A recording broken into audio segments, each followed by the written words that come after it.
English सीखने में हम लोगों को बहुत सारी एडवाइस मिलती है कि ये रीड करो, वो राइट करो, वो स्पीक करो, वहां से सुनो, वहां पे जाओ। We have ample of advices even available on internet.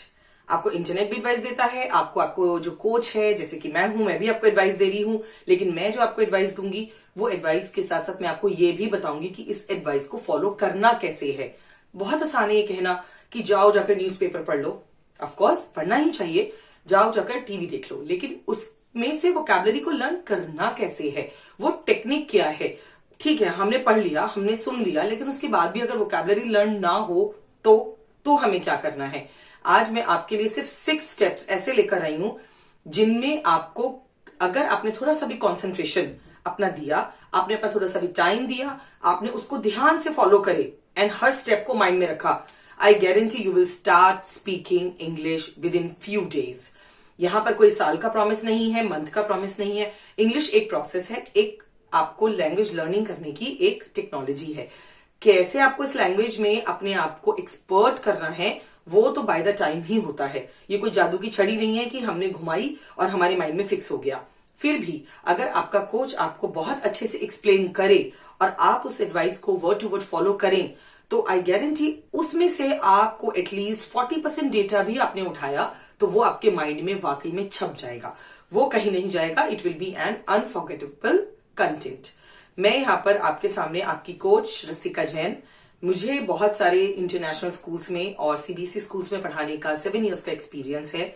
उस एक्सपीरियंस के साथ साथ एक चीज मैं आपको और इम्पोर्टेंट बताती हूं कि क्यों मैं आपसे कनेक्ट कर पा रही हूं, क्यों मैंने ये वीडियो स्टार्ट किया है, क्यों मैं आपको पढ़ा पा रही हूं। मैंने हिंदी मीडियम से अपनी एजुकेशन की है और मैं जानती हूं कि जो बच्चे हिंदी मीडियम में पढ़ते हैं उन्हें इंग्लिश लर्न करने में बहुत चैलेंज आता है। वो चैलेंज क्यों आता है?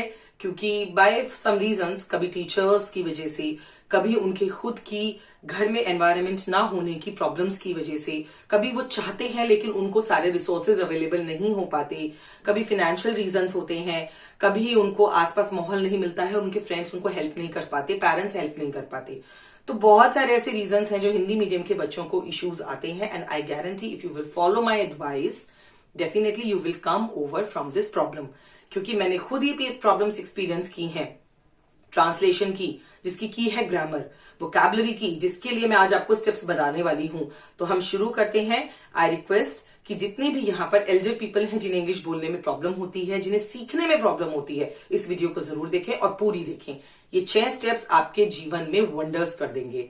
और अगर आपको इन 6 टिप्स के बाद विद इन अ वीक भी फायदा होता है तो मैं आपसे सिर्फ एक रिक्वेस्ट करूंगी कि कमेंट में एक प्यारा सा हार्ट छोड़ सकते हैं, या फिर थैंक यू, या फिर वेलकम, या फिर जो भी आपका मन करे आप कमेंट में मुझे कॉम्प्लीमेंट कर सकते हैं। मैं अपने आप को लकी समझूंगी कि I could be actually able to help you. अब हम स्टार्ट करते हैं अपनी वीडियोस को। मेरा फर्स्ट स्टेप है read and read more. Of course आप सुनिए भी, आप पढ़िए भी, आप लिखिए भी, सब कुछ करिए, लेकिन जितना आप ज्यादा पढ़ेंगे किसी लाइन को, किसी पैराग्राफ को, किसी आर्टिकल को, और एक बात, अपनी पसंद का आर्टिकल पढ़िए, किसी और की पसंद का नहीं। जितना आप उस आर्टिकल को या जितना उस पैराग्राफ को आप पढ़ेंगे उतना ही ज्यादा आपको उसके वर्ड्स माइंड में बैठते चले जाएंगे।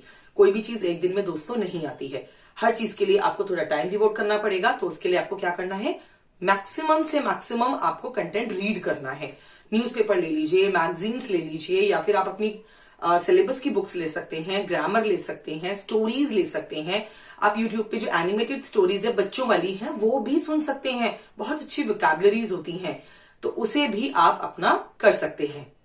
मेरा नेक्स्ट पॉइंट है keep the dictionary handy. Handy मतलब हाथों में रखने का मतलब ये नहीं कि आप डिक्शनरी लेके घर में घूमते रहें या कहीं बाहर जाए तो डिक्शनरी कैरी कर रहे हैं, बट कोशिश करिए कि वो डिक्शनरी आपके आसपास हो। डिक्शनरी को कैसे चूज करना है ये आपका चॉइस है कंप्लीटली। आप ऑनलाइन डिक्शनरी के लिए जा सकते हैं, आप अपने पास एक पॉकेट डिक्शनरी रख सकते हैं, आप अपने पास बड़ी वाली डिक्शनरी रख सकते हैं अगर आपके लिए फिजिबल है। हाँ, मैं पर्सनली सजेस्ट करूंगी कि आप मोटी वाली जो कंप्लीट ऑक्सफोर्ड या कैम्ब्रिज की डिक्शनरी आती है आप उसे अपने पास रखिए। उसका सबसे बड़ा बेनिफिट है कि उस डिक्शनरी में ना केवल आपको इस वर्ड का मीनिंग पता चलेगा, हिंदी और इंग्लिश दोनों में मीन्स सिनोनिम्स भी मिलेंगे, एंटोनिम्स भी मिलेंगे। एंटोनिम्स, सिनोनिम्स और मे बी उसके फ्रेजेस क्या बन सकते हैं, आपको बहुत सारी चीजें एक जगह पे मिल जाएंगी। अगर आपने उस वर्ड के बारे में इतनी चीजें पढ़ी तो कुछ तो माइंड में बैठेगा। जो भी आपके माइंड में वो बैठेगा वही आपकी लर्निंग है and it will be very fruitful to you. मेरा थर्ड वेरी इंपॉर्टेंट पॉइंट। क्यों है? क्योंकि अब आपको ये करना है कि जो आप रीडिंग करने के बाद या फिर अपनी डिक्शनरी से मीनिंग ढूंढने के बाद जो भी वर्ड्स आपके माइंड में लर्न होते चले गए, उन सारे वर्ड्स को आपको अपने आप कहीं पे जॉट डाउन करना है, मीन्स लिखना है, नोट करना है, रिकॉर्ड करना है। अगर आप उसको रिकॉर्ड करते हैं तो आपको जब 1 वीक बाद या आप 10 डेज बाद या 15 डेज बाद जब आप उसे रिव्यू करेंगे, you will come to know कि आपको इतने सारे वर्ड्स याद हो गए, वो रिवीजन हो गया। तो एक रजिस्टर या एक कोई भी नोटबुक, डायरी, जैसे भी आपका मन है लीजिए। जो भी डेली आपने एक वर्ड यूज किया है कहीं पे या लिखा है, पढ़ा है, नया वर्ड है वो आपकी लाइफ का, उसे नोट करना मत भूलिए।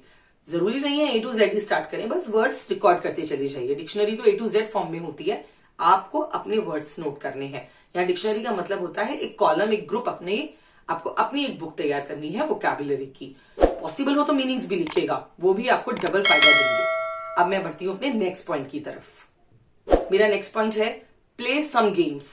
आजकल आपके पास मोबाइल है, सभी के पास है, इसीलिए मैं ये ऑप्शन दे पा रही हूं। गेम्स खेलिए। कौन से? जिससे इंग्लिश आपकी इंप्रूव हो, वोकैबुलरी इंप्रूव हो, आप उसके मीनिंग ढूंढ पाए।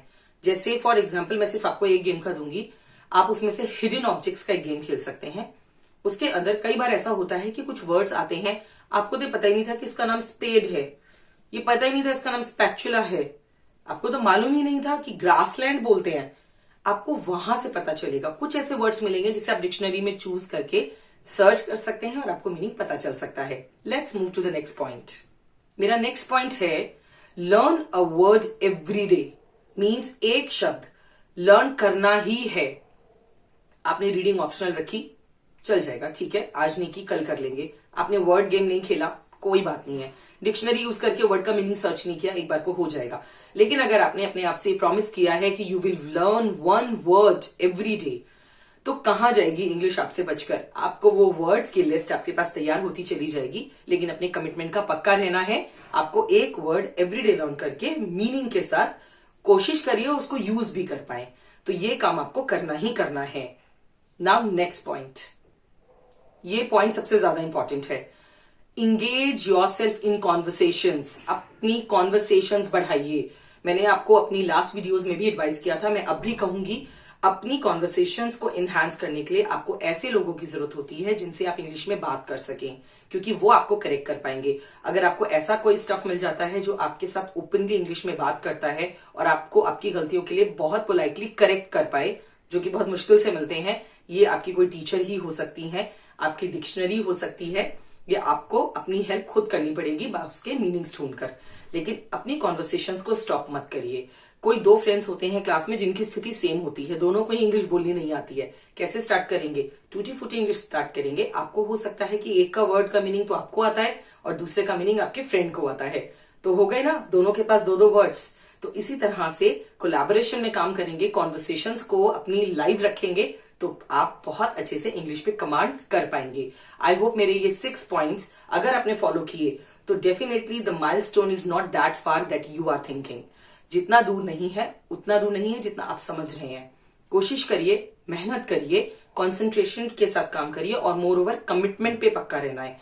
अपने आप को वादा दीजिए कि मुझे आज एक वर्ड लर्न करना ही है, मुझे उसका मीनिंग निकालना ही है और नोट डाउन करना है। अपनी डिक्शनरी बनाना मत भूलिएगा। ये 6 points and then your English is in. I promise. Take care, keep learning. Thanks for watching. Subscribe to our channel.